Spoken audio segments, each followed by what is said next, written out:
The Galaxy Council sat in solemn silence as the chamber lights dimmed. Across the curved hall, hundreds of species gathered, their eyes fixed on the holographic display that flickered at the center.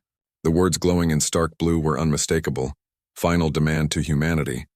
The message had been drafted, debated, and rewritten for weeks. Yet the tone remained the same: comply or be removed from the galactic stage. Humanity had risen too fast. Barely 2 centuries had passed since they were first discovered, stumbling into faster-than-light travel. At first, the Council welcomed them, impressed by their innovation and curiosity. But soon they began to notice patterns that made the elder species uneasy. Humans expanded rapidly, colonizing marginal worlds others ignored. They built fleets in silence, massive industrial stations, and defense grids on planets no one thought worth defending. The Council had issued warnings before. Each was met with polite acknowledgments from the Terran Assembly, followed by more silent construction, more unexplained activity, and more power concentrated in human space. Now the Council had decided that enough was enough. The Grand Speaker, a being of luminous membranes and silver eyes, rose and spoke. The voice echoed through the hall like the hum of distant thunder.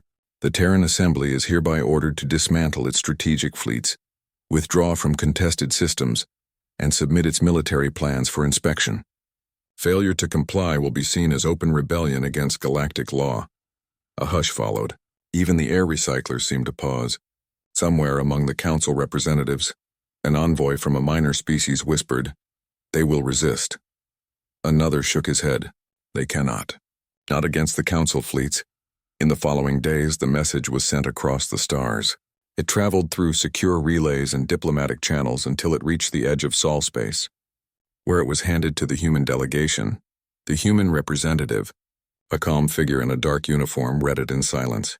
Behind the stoic expression was something unreadable, neither fear nor anger but calculation.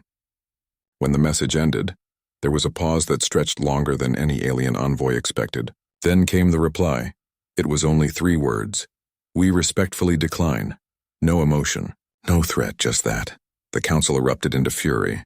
For the first time in a century, the emergency bell of the galactic chamber was rung. Fleets were mobilized and strategies drafted. The idea of war with humanity seemed absurd to some, terrifying to others.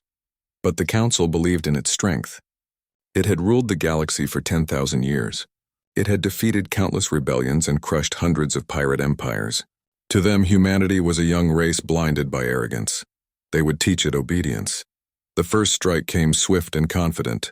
3 Council fleets entered the Kepler Expanse, a neutral region bordering human space.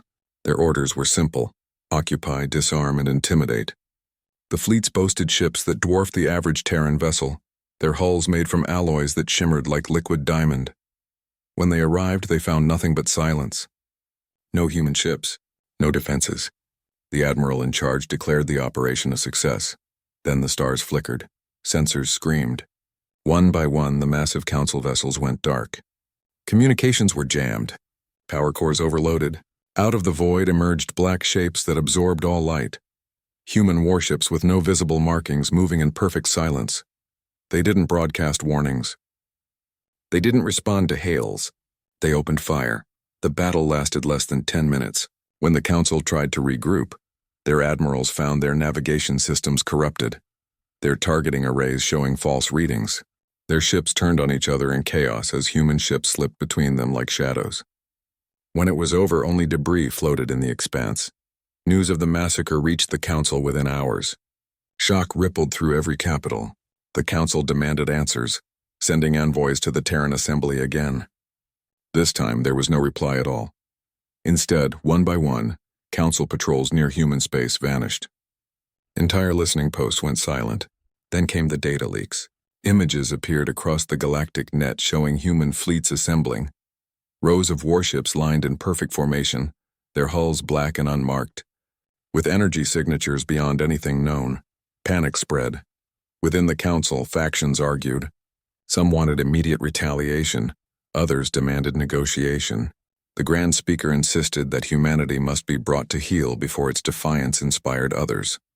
Another fleet, larger than any before, was assembled. It included ships from 12 major species, a symbol of unity and power. They called it the Peace Enforcement Armada. The fleet entered human space cautiously. Their sensors detected nothing unusual at first. Empty systems, dormant outposts, no transmissions. Then they reached the edge of a system labeled only as Erebus. There, a single human warship waited. Its design was unlike anything in the Council archives. No sharp edges or visible engines, just smooth geometry and a faint blue aura surrounding it. The commander ordered a scan. The results made no sense. The ship's energy output exceeded their largest battleships combined. They hailed it. No answer. Then the warship moved. The fleet opened fire, thousands of plasma bolts streaking through space. They struck the human ship and vanished. The energy was absorbed into its hull like rain into sand. Then came a single pulse from the human ship. Every Council vessel went silent at once. Systems shut down. Artificial gravity failed. The entire fleet drifted helplessly as the human warship passed through them like a phantom. When the survivors finally regained control, they realized something chilling. Every computer file containing coordinates to human systems had been erased. Every weapon linked to a targeting computer had been disabled. The message that followed was calm and precise. This is your final warning. Do not approach Terran space again. The fleet limped home in silence. The Council convened once more, but the arrogance that once filled the chamber was gone. The Grand Speaker demanded to know how such a young species could possess such technology. No one had an answer. Some theorized that humans had uncovered ancient relics from forgotten empires. Others whispered that they had discovered something worse, something buried deep within their own solar system. Weeks later, another transmission appeared. Not from the Council, but from humanity. It was a broadcast to every known civilization, transmitted in every major language. It began simply, "We do not seek war. We do not seek conquest, but we will not be ruled." The message continued, explaining that humanity had watched the Council for centuries, its corruption, its control, its fear of progress. You demanded submission. You threatened extinction. We choose neither. The broadcast ended with an image. It showed the human warship again, but this time the scale was clear. Behind it loomed something far greater, a vast circular structure orbiting a dark planet. The words Project Icewall appeared beneath it. For the first time, the Council realized humanity's true intent. They were not building weapons for expansion. They were building deterrence. Each Icewall station, it was said, could freeze a star, collapse energy fields, and shut down any warp network in 1,000 light-years. Fear swept across the galaxy. Some species began cutting trade ties with the Council, seeking quiet contact with humanity instead. Others demanded disarmament on both sides, but humanity never replied. Years passed. No human ship entered foreign space again. No alien fleet dared to cross into theirs. But sometimes travelers reported seeing faint blue lights moving at the edges of known systems, silent watchers keeping their distance. Inside human space, things changed. Industries flourished. Colonies expanded inward, focusing on self-sufficiency rather than conquest. The Terran Assembly became a fortress of intellect and discipline. They remembered the Council's final demand. And they remembered their icy response. In the Council archives, a restricted file was eventually unsealed. It contained recordings from the Erebus encounter, including one final scan captured before systems went dark. The image showed something impossible, a human vessel entering a spatial fold with no energy trace. It was not using warp, hyperspace, or any known drive. The scientists who analyzed it gave it a name: the Silent Step. If humanity had truly mastered such power, it meant they could appear anywhere at any time unseen. The Council never issued another demand. They shifted focus inward, policing their own systems, repairing their alliances, pretending control still belonged to them. But deep down, every species knew the truth. The balance of power had shifted forever. The humans had answered arrogance with silence, and threats with precision. On the 200th anniversary of the Council's final demand, a small unmanned probe arrived at the galactic chamber. It carried a single plaque engraved with words that chilled even the boldest among them. Peace endures when respect is mutual. We remember. No one knew where the probe came from. Its drive core bore no signature, its hull no radiation marks. It was as if it had materialized from nothing. Some believed it was a warning. Others said it was a reminder.